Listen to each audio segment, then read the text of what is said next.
Welcome, Shadow Seekers, to American Shadows, Crimes and Chronicles. Today, we're unearthing a tale that'll haunt your thoughts long after it ends.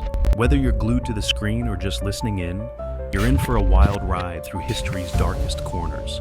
If you're new, hit subscribe to join our mission of exposing America's hidden truths. Regulars, your likes fuel our journey into the unknown. Now, let's peel back the layers of time and reveal the secrets beneath. Ready? Let's begin. Marilyn Monroe, the mysterious death that shook Hollywood. Hello friends, you're watching American Shadows, and today we're diving into one of Hollywood's most enduring mysteries. On August 5th, 1962, the world lost a star that burned too bright, too fast. Marilyn Monroe, the blonde bombshell who captivated America, was found dead in her Los Angeles home at the age of 36. But was it really a simple case of suicide, as initially ruled?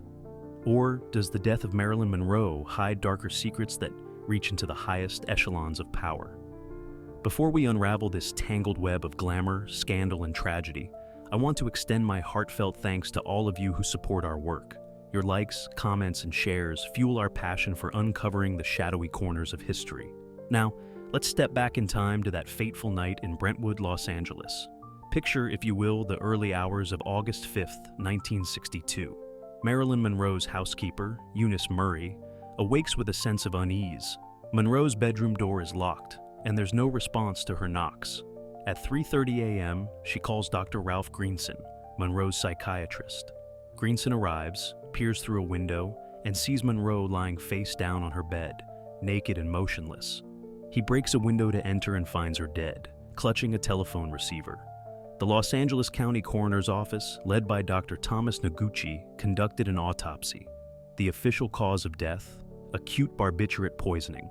A lethal combination of Nembutal and chloral hydrate was found in her system. A bottle of sleeping pills sits on her nightstand. The coroner rules it a probable suicide. But from the moment the news breaks, the whispers begin. Was it really suicide? Or was there something more sinister at play? Let's consider the facts. In her final days, Monroe was in a fragile state. She had recently been fired from her last film, Something's Got to Give, for chronic lateness and absences.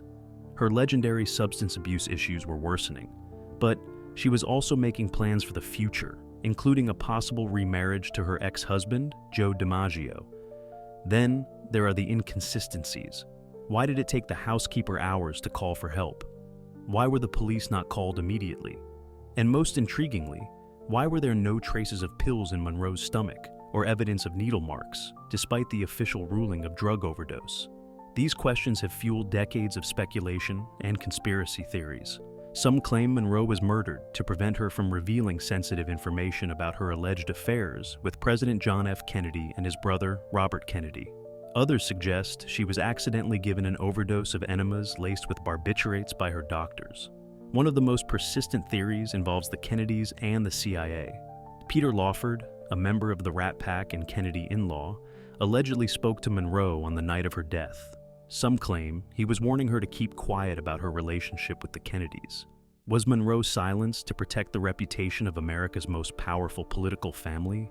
Adding fuel to the fire, Monroe's house was allegedly bugged by Jimmy Hoffa, the notorious Teamster boss, in an attempt to gather dirt on the Kennedys. Could the recordings from that night hold the key to what really happened? But the theories don't stop there. Some speculate that the Mafia was involved, plotting to use Monroe to blackmail the Kennedys. Others argue for a less sinister explanation: an accidental overdose resulting from her reliance on multiple prescription medications to manage her insomnia and anxiety.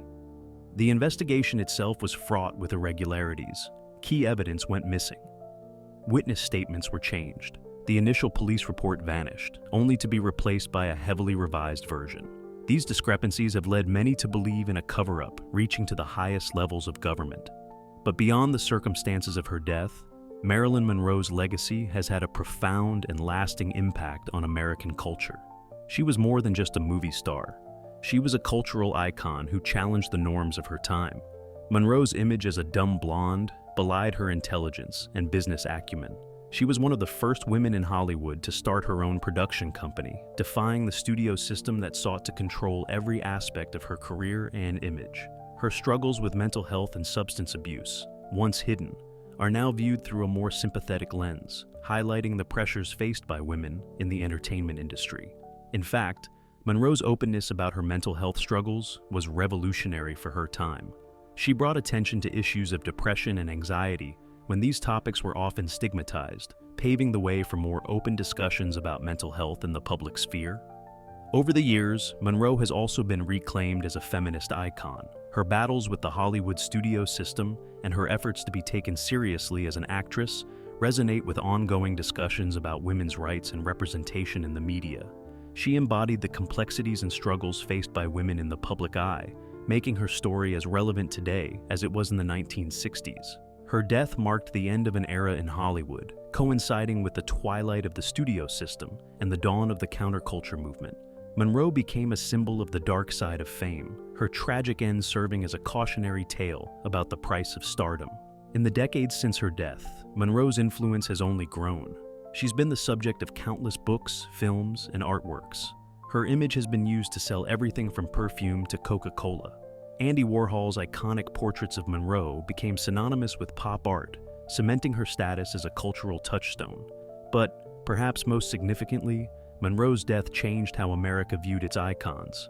The public became more skeptical of official narratives, more willing to believe in conspiracy theories involving the powerful. In many ways, the mystery surrounding Monroe's death foreshadowed the loss of innocence that would characterize the later 1960s. As we reflect on the life and death of Marilyn Monroe, we're left with more questions than answers. Was she a victim of her own demons, or of forces beyond her control? Did she die by her own hand, or was she silenced to protect the powerful? And in our quest for the truth, have we sometimes lost sight of the real Marilyn, a complex, talented woman who was so much more than her public image? This is American Shadows, where we peer into the darker corners of our nation's past. Until next time, remember that sometimes the most enduring mysteries are those that force us to question not just what we know, but who we are as a society. And the next time you see Marilyn's iconic smile beaming from a poster or a screen, take a moment to consider the woman behind the image and the shadows that still linger around her untimely death.